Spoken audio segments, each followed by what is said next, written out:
Hi hello welcome back to my channel. അപ്പോൾ ഇന്ന് നമുക്ക് 5 മിനിറ്റ് കൊണ്ട് ഉണ്ടാക്കിയെടുക്കാൻ വേണ്ടി പറ്റുന്ന നല്ല ഹെൽത്തി ആയിട്ടുള്ള ഒരു ബ്രേക്ക്ഫാസ്റ്റിൻ്റെ റെസിപ്പി ഉണ്ടല്ലോ. നമ്മളൊരു തുള്ളി പോലും എണ്ണ ഇതിലേക്ക് ചേർക്കുന്നില്ല കേട്ടോ. എണ്ണയൊന്നും ഒട്ടും ചേർക്കാതെ നമുക്ക് സിമ്പിളായിട്ട് ഉണ്ടാക്കിയെടുക്കാൻ വേണ്ടി പറ്റുന്ന കറിയൊന്നും ഇല്ലാതെ കഴിക്കാനും പറ്റുന്ന നല്ലൊരു ബ്രേക്ക്ഫാസ്റ്റിൻ്റെ റെസിപ്പിയാണ്. അപ്പോൾ ഇതുപോലെ ട്രൈ ചെയ്ത് നോക്കാം. ഇഷ്ടമായി ലൈക്ക് ചെയ്യാൻ സബ്സ്ക്രൈബ് ചെയ്യാനൊന്നും മറക്കരുത്. നമുക്ക് വീട്ടിലോട്ട് പോകാം. അപ്പം നമുക്കിത് ആദ്യം തന്നെ ഒരു പാത്രത്തിലേക്ക് ഒരു മുട്ട പൊട്ടിച്ചിട്ടെടുക്കാം കേട്ടോ. അപ്പം നമ്മളിപ്പം കപ്പ് അരിപ്പൊടി വെച്ചിട്ടാണ് ഇത് ചെയ്യുന്നത്. അപ്പം നിങ്ങൾ 1 കപ്പ് അരിപ്പൊടി എടുക്കുന്നുണ്ടെങ്കിൽ 2 മുട്ട എടുക്കാം കേട്ടോ. അപ്പം മുട്ടയുടെ ടേസ്റ്റൊന്നും അധികം ഇഷ്ടമില്ലാത്തവരാണെന്നുണ്ടെങ്കിൽ 1 മുട്ട മതിയാവും. അല്ലാന്നുണ്ടെങ്കിൽ 2 മുട്ടയൊക്കെ എടുക്കാം കേട്ടോ, നല്ല ടേസ്റ്റ് ഉണ്ടാവേ. അപ്പോൾ ഞാനിപ്പോൾ ഇതിലേക്ക് ഒരു മുട്ട പൊട്ടിച്ചിട്ട് കൊടുത്തിട്ടുണ്ട്. അതിൻ്റെ കൂടെ തന്നെ നമുക്ക് ഒരു നുള്ളു ഉപ്പും കൂടി എടുക്കാം കേട്ടോ. നമ്മൾ ഈ ഒരു റെസിപ്പിയുടെ മാവിന് ആവശ്യമായിട്ടുള്ള ഉപ്പും കൂടി നമ്മൾ ഈ ഒരു സമയത്തിന് ഇതിലേക്ക് ഇട്ട് കൊടുക്കുന്നുണ്ട്. എന്നിട്ട് നന്നായിട്ട് ഇതുപോലെ ഇങ്ങനെ മുട്ട മിക്സ് ആക്കിയിട്ട് എടുക്കുക. അപ്പോൾ ഇപ്പം ഇതെല്ലാം കൂടി നന്നായിട്ട് മിക്സാക്കി എടുത്തിട്ടുണ്ട്. ആ മുട്ടയും നമ്മൾ ഉപ്പൊക്കെ നന്നായിട്ട് മിക്സാക്കി എടുത്തിട്ടുണ്ട്. ഇനി നമുക്ക് ഇതിലേക്ക് അരിപ്പൊടി ഇട്ട് കൊടുക്കാം കേട്ടോ. അപ്പോൾ ഞാനിപ്പോൾ ഇതിലേക്ക് 1/2 കപ്പ് അരിപ്പൊടി ഇട്ട് കൊടുത്തിട്ടുണ്ട്. ഇനി നമുക്കിതിലേക്ക് വെള്ളം ഒഴിച്ച് കൊടുക്കാം. കാരണം നമ്മൾ നോർമൽ വാട്ടർ ഈ ഒരു സമയത്ത് ഇതിലേക്ക് ഒഴിച്ച് കൊടുക്കുന്നത്. അപ്പോൾ അധികം വെള്ളം ആദ്യം ഒഴിക്കരുത്, കുറച്ച് വെള്ളം വേണം നമ്മളിതിലേക്ക് ഒഴിച്ച് ഇതുപോലെ ഇങ്ങനെ മിക്സാക്കി എടുക്കുക. അപ്പോൾ ഏകദേശം നമ്മളിപ്പോൾ 1/2 കപ്പ് അരിപ്പൊടിക്ക് 3/4 കപ്പോളം വെള്ളം എടുത്തിട്ടുണ്ട് കേട്ടോ. നമ്മളിതിലേക്ക് മുട്ട ചേർത്തത് കൊണ്ട് തന്നെ മാവ് പെട്ടെന്ന് അങ്ങ് ലൂസായി പോകും. അതുകൊണ്ട് തന്നെ കുറച്ച് വെള്ളം ഒഴിച്ച് കൊടുത്തിട്ട് ഇതുപോലെ ഒന്ന് ചെറുതായിട്ട് മിക്സാക്കി എടുത്താൽ മതി. ഒരുപാട് വെള്ളം അങ്ങ് ഒരുമിച്ച് ഒഴിച്ച് കഴിഞ്ഞാൽ നമ്മൾ ഈ മാവ് പെട്ടെന്ന് അങ്ങ് ലൂസായി പോകും കേട്ടോ. അപ്പോൾ ഇതുപോലെ നന്നായിട്ട് മിക്സാക്കി എടുക്കുക. അപ്പോൾ ഈ ഒരു രീതിക്കാട്ട് ഇത് റെഡിയാക്കിയിട്ട് എടുക്കേണ്ടത്. ഇനി നമ്മളിതിലേക്ക് വെള്ളമൊന്നും ചേർക്കുന്നില്ല. നമ്മളെ മാവ് നമ്മളിപ്പം റെഡിയാക്കി എടുത്തിട്ടുണ്ട്. ഇനി നമ്മളിതിലേക്ക് വേറെ ഒന്നും ചേർക്കുന്നില്ല കേട്ടോ, സോഡാപ്പൊടിയോ ഒന്നും ചേർക്കുന്നില്ല. ഇതുപോലെ ഒന്ന് മിക്സാക്കിയിട്ട് റെസ്റ്റ് ചെയ്യാൻ വേണ്ടി മാറ്റി വെക്കേണ്ട ആവശ്യമൊന്നുമില്ല.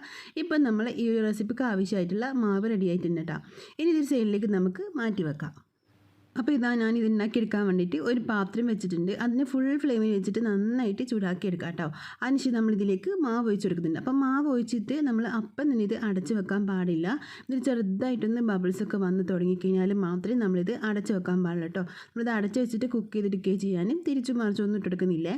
ഇപ്പോൾ ഇതിലേക്ക് ചെറുതായിട്ടൊന്ന് ബബിൾസൊക്കെ വന്ന് തുടങ്ങിയിട്ടുണ്ട്. ഇതുപോലെ ചെറുതായിട്ട് നിങ്ങൾക്ക് കാണുന്നുണ്ടോയെന്ന് അറിയില്ല, പക്ഷെ ചെറുതായിട്ട് ഇതുപോലെ ഇങ്ങനെ വന്ന് തുടങ്ങിയ ശേഷം നമുക്ക് ഇതിനൊന്ന് അടച്ച് വെക്കാം കേട്ടോ. അപ്പോൾ അടച്ച് വെക്കുന്ന ആ ഒരു സമയത്ത് ഫ്ലെയിം ലോ ഫ്ലെയിമിലേക്ക് മാറ്റി കൊടുക്കുക. മീഡിയം ടു ലോ ഫ്ലെയിമല്ല, ലോ ഫ്ലെയിമിലേക്ക് തന്നെ മാറ്റി കൊടുക്കുക. ഇത് നമ്മളിപ്പം അടച്ച് വെച്ചിട്ടുണ്ട്. ഏകദേശം ഒരു 10-20 സെക്കൻഡ് മാത്രം ഇതുപോലെ ഇങ്ങനെ വെച്ച് കൊടുത്താൽ മതി. ആ ഒരു സമയം കൊണ്ടിട്ട് നന്നായിട്ട് ഇത് കുക്കായിട്ട് വന്നിട്ടുണ്ട്.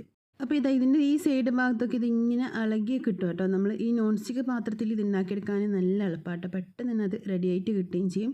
നമുക്ക് ഇതുപോലെ ഇങ്ങനെ എടുക്കാനും എളുപ്പമാണ് കേട്ടോ. അപ്പോൾ നോൺ സ്റ്റിക്ക് പാത്രത്തിൽ നമ്മളിത് ഉണ്ടാക്കിയെടുക്കുന്നതായിരിക്കും ഒന്നുകൂടി നല്ലത്.